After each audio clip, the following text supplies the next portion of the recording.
Hello and welcome back to Super Smash or Pass. Today we're going to be talking about one of the most beloved characters in gaming, Crono from Chrono Trigger. Colors weave into a spire of flame. Distant sparks call to a past still unnamed. Bear this torch against the cold of the night. Search your soul and reawaken the undying light.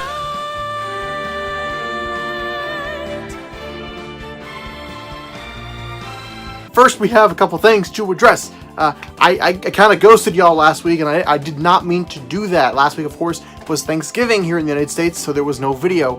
I was going to post a video that Wednesday to kind of cover me for the week and explain there wasn't going to be a video because I was going to take off for the holiday, but I didn't get a chance to make that video, so nothing went up, and sorry about that. As a warning right now, the week of Christmas, I will probably be doing the same thing and just going dark that whole week, so that's why there wasn't an episode last week, but now we're back. So Chrono Trigger first released back in 1995 for the Super Nintendo, and then a couple years later, in 2008, it was ported over to the Nintendo DS. And of course, Chrono Trigger is one of those games that is quintessential in gaming. You know, you always hear about Chrono Trigger.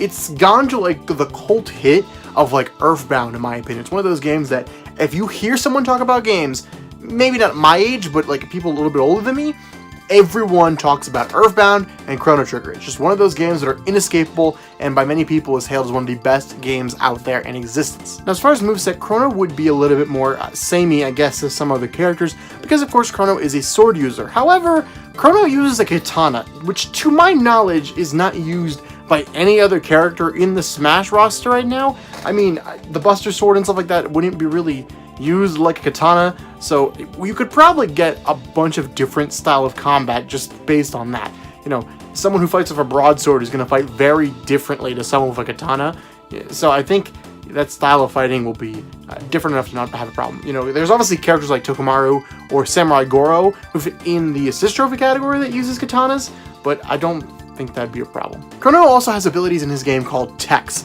and these are kind of like magic attacks or abilities that you would have in any other basic RPG, which Crono allows him to have techs that are physical attacks, so magic attacks, and then stuff to buff. And I think he can actually buff other characters as well in his game, but I think in this it would have to be specifically just for him, so stuff like maybe a small damage heal that would leave you open to taking more damage, you know, like a risk reward type thing, or maybe a slight increase in attack, kind of like Shulk's Monado powers, for example. I also think it'd be really, really cool to incorporate time travel into Chrono's moveset in some way, shape, or form.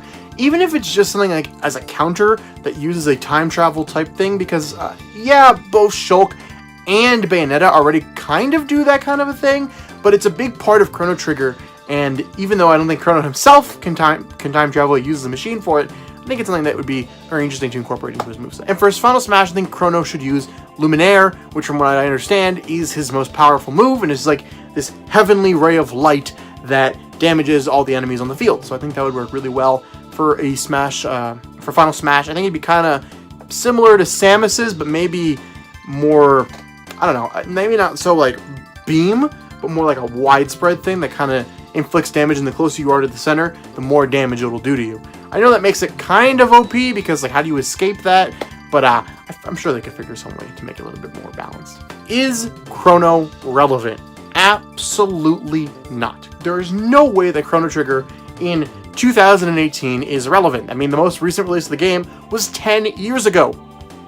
And its sequel, Chrono Cross, also didn't do great. So no, Chrono Trigger is not relevant in 2018. But the reason I'm talking about Chrono Trigger is it's a beloved game. It's like I said, it's one of those fan favorites and one of those cult hits similarly to Earthbound. It's one of those games that everybody knows and everybody talks about.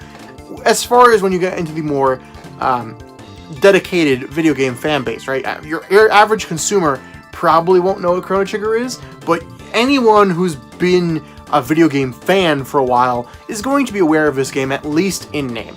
And if not, they would recognize the guy who looks like Goku with red hair. I'm pretty sure that'd be a fair assumption. Now, usually I wouldn't talk about this, but because of the likelihood of it being correct, I am going to add this in here, and there's a little warning. This is a leak. This is not confirmed information, but leaker Vergaben, who to this point has been correct about everything he's leaked. He has not been wrong, has been saying for a while now that there will be Square Enix representation, there will be a character in some way, shape, or form.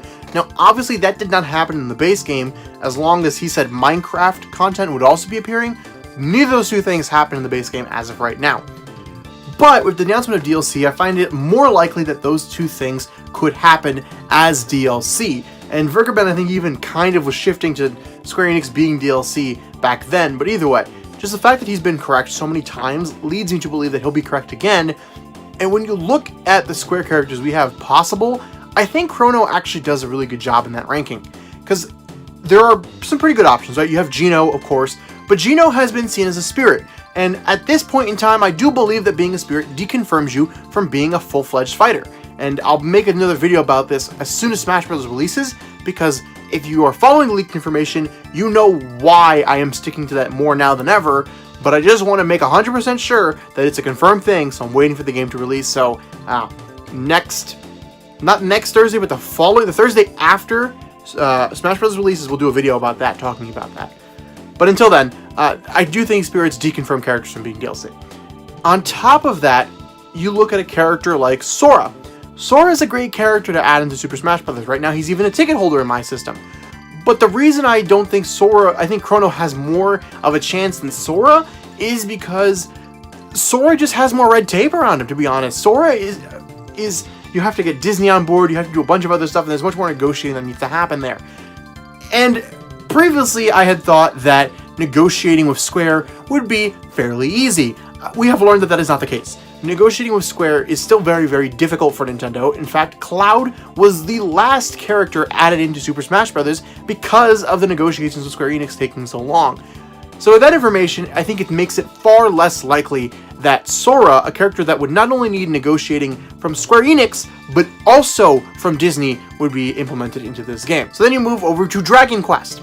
A huge franchise in Japan, and a fairly acceptable one here in the United States. But the thing about that is, Dragon Quest has a difficult situation because of the characters. Now, granted, ignorance on my part about this, because I don't know anything about Dragon Quest. But originally, this video was not going to be about Crono, it was going to be about Erdrick from Dragon Quest. But I could not find any information on Erdrick from Dragon Quest, and from what I understand, he is kind of the lead character in one game, and he's one of the most popular characters in the series. Now, I don't know anybody else from Dragon Quest. I have never heard a name of another character from Dragon Quest. I'm not familiar at all with any character from Dragon Quest, except for the slime, right? The slime is obviously very popular. So, you can't really choose anybody because, as far as I understand, and as far as I've been able to search, because I've been looking this up for a long time now, there isn't a definitive character in Dragon Quest. If you head towards Slime, I'm sure they could make something out of that character. I'm sure Slime has potential, especially after Piranha Plant was confirmed to be a character. It's a basic enemy, sure, but there's a lot you can do with it, and I have no doubt about that. But when you look at Slime compared to Crono, who would really bring more bang to the franchise? When you look at our DLC fighters that have been in this game, they're all characters that everybody has huge nostalgia for and really loves. They're just important characters. And I don't know that Slime has that. Dragon Quest as a series definitely does, but I don't know that Slime in particular has that same notion and that same oomph it carries as someone like Banjo-Kazooie or someone like Mega Man would carry. I just feel like it would feel out of place with all these other characters. However, Crono, while not being as popular, carries that oomph factor to me, you know what I mean? He carries the wow factor, and I think he would bring something to this game that Slime just could not do. So while yes, Crono is not very popular, I do think Crono could be our Square Enix representative because of that fact, and just because of the nostalgia and the weight this character truly holds when you talk about gaming.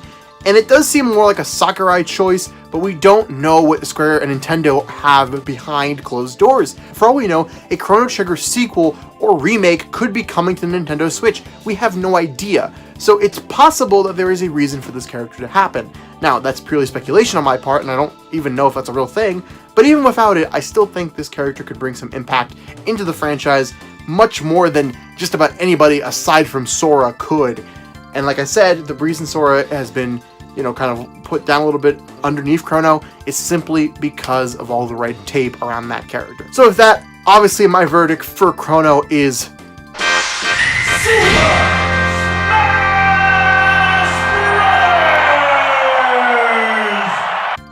and I'm actually now ran out of tickets, so we need to go into contested mode. So in contested mode, we have to put up a fight between two characters, and obviously I'm going to be picking Chrono and Sora to battle it out here. Now, I've already obviously argued for these characters multiple times. I've argued against Sora in this video, but I'm going to reiterate some of those points, and then the fact that I just think Chrono is less complicated to get, while still adding just as much of an impact to at least most fans. I'm sure for younger audiences and people more around my age, Sora would bring more of an impact, but for people in their late 20s, early 30s, I think Chrono has way more enough of an impact than Sora would. Way more enough? That wasn't a thing that made sense. Enough of an impact that it would counteract it. And Nintendo has to convince us to buy this DLC. I just don't think a character like Slime, for example, would convince people to buy it here in the States. In Japan, sure, but not here in the States. But I don't know. This is, like I said, this whole series is speculative. But there you are. I am removing Sora from my ticket system and implementing Chrono in his place. However, I do need to make some changes to my tickets on top of that. Obviously, previously I had given a ticket to both Rayman and Bandana Waddle Dee.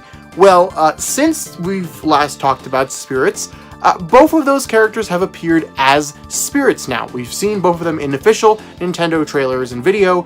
So, yeah, Bandana Waddle Dee and Rayman are out. Boom. Eliminated 2 right there because, like I said, I believe that spirits deconfirm characters, at least as of right now. So, I can't leave those guys with tickets. I need to remove both Bandana Waddle Dee and Rayman. This leaves my current ticket holders that you see before you as Banjo-Kazooie, Jibanyan, and Crono from Chrono Trigger.